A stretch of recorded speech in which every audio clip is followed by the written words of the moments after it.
I recently reviewed the globular cluster Q3, which I've been using for almost a year now and is hands down my favorite head strap. But the new Q3pro by KKCOBVR has a few improvements that also make this a real contender.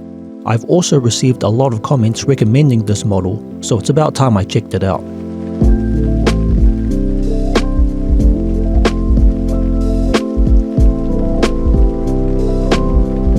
The first thing you'll notice are the knobs on the side panels, which move the entire headset closer towards or away from your face, so you can increase the FOV or dial it back to relieve some pressure. This is something I'm surprised no one else has done until now, as FOV is key to immersion. It's also an easy way to adjust your comfort level and facial pressure. Next, the hinges on the side can also tilt up and down, which means you can raise or lower the height of the halo, whether you want it in front of your forehead for more pressure or further up to alleviate the weight of the headset. There's plenty of ways to adjust it to suit your preferences. If you remove the facial interface, you can also lift the headset up completely if you're switching between headset or desktop use.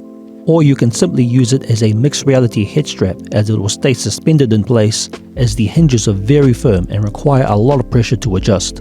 In fact, it's the only halo strap I've used that is strong enough to keep the headset suspended in place without an interface.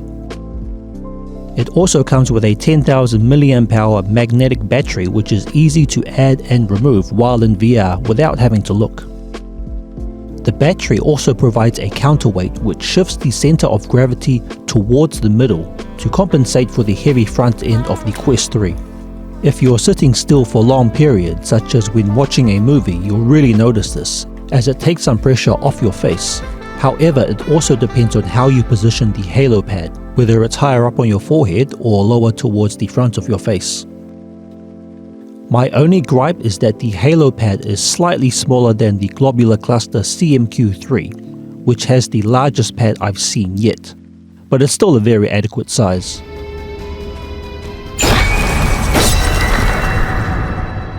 As for playtime, the battery charges my Quest 3 from 5 to 50% in 115 minutes, or just under 2 hours.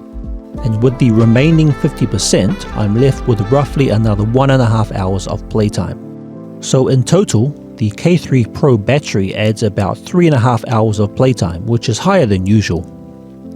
Moving on to the facial interface, which is just as interesting. Most interfaces can now block out all light, especially over the nose. However, this also means they trap more heat and the ventilation ducts simply can't provide enough airflow, especially if you're using a leather cushion instead of fabric.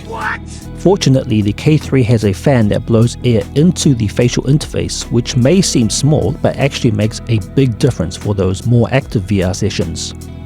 It provides enough ventilation to make the experience a lot more comfortable, as the airflow is directed where it's needed most. If you're prone to fogging up your lenses, this also instantly defogs and clears your lenses, which is a huge relief. Oh yeah. It also has 2 speed modes. The low speed is enough for me, but when I'm really heating up, the high speed is very effective. The fan noise is basically inaudible at low volume, but slightly noticeable on high, so this isn't really a problem. The battery is charged with a USB-C port and lasts about a month with regular use, yet it only takes an hour to charge at most. Lastly, it also has an easy spacer adjuster to make room for glasses or lens protectors. For the past year, my favorite interface has been the AMVR V3 or Q3 FC3, which has the largest surface area to spread the pressure out evenly. However, like most facial interfaces, it also has poor ventilation, which is a trade-off we have to make if we want a full light seal around the face. So the question is, which should you buy? If you do a lot of exercise in VR or are prone to fogging lenses, then the Q3 may be better for you. But if you play more passive or seated games, then you'll benefit more from the AMVR interface, as it has more surface area at the expense of less ventilation. Personally, I've been going back and forth for the past 3 months, so this is quite subjective. but I've been using the K3 slightly more as I've been playing a lot of underdogs, and the fans keep me noticeably cooler, especially as it's a very physical game. The price of the Q3pro is just $50 US, which is surprisingly cheap for a Halo strap, considering all the adjustment options and the magnetic battery, especially at the largest capacity of 10,000 mAh. In fact, for a battery of this size, this is actually the cheapest I've ever seen. The K3 interface is $46, which is a little higher than usual as it includes more tech than the standard interface. The Q3pro combined with their K3 facial interface is a great combination. You get a fully adjustable Halo strap, a 10,000 mAh battery and fan ventilation inside the interface where it's needed most. This is easily the most complete package you can get as it solves all the problems such as comfort, battery and cooling with no compromises.